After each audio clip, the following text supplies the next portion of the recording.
आंतरजिल्हा दुचाकी चोरट्यांची टोळी जेरबंद। 29 चोरीच्या दुचाकीसह 2 आरोपी जेरबंद। स्थानिक गुन्हे शाखेची कारवाई। बीड प्रतिनिधी बीड जिल्ह्यासह राज्यातील विविध जिल्ह्यांत दुचाकी चोरी करणाऱ्या आंतरजिल्हा टोळीचा पर्दाफाश करण्यात स्थानिक गुन्हे शाखेला मोठे यश आले आहे।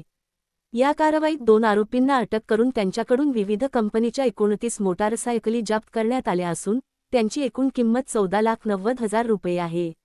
या कारवाईमुळे 15 मोटारसायकल चोरीचे गुन्हे उघडकीस आले आहेत। बीड जिल्ह्यात वाढत्या दुचाकी चोरीच्या घटनांचा छडा लावण्यासाठी पोलीस निरीक्षक शिवाजी बंटेवाड यांच्या मार्गदर्शनाखाली पोलीस उपनिरीक्षक विघ्ने यांच्या विशेष पथकाची नियुक्ती करण्यात आली होती।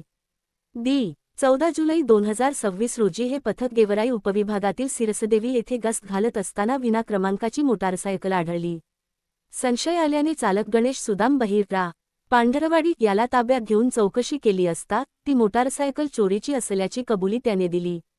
चौकशीत गणेश बहिर याने वैभव बाबासाहेब खेडकर रा माहीजळगाव ता जामखेड जी अहिल्यानगर याने चोरी केलेल्या मोटारसायकली विक्रीसाठी दिल्याचे सांगितले। प्रत्येक मोटारसायकल विक्रीमागे 5,000 रुपये देण्याचे ठरल्याची माहितीही त्याने पोलिसांना दिली। त्याच्या ताब्यातून 14 चोरीच्या मोटारसायकली जप्त करण्यात आल्या। त्यानंतर पोलिसांनी माहीजळगाव येथे जाऊन वैभव खेडकर याला ताब्यात घेतले। चौकशीत त्याने बीड, अहिल्यानगर, पुणे शहर, पुणे ग्रामीण, सांगली आणि सोलापूर ग्रामीण या जिल्ह्यांतून एकूण 29 मोटारसायकली चोरी केल्याची कबुली दिली।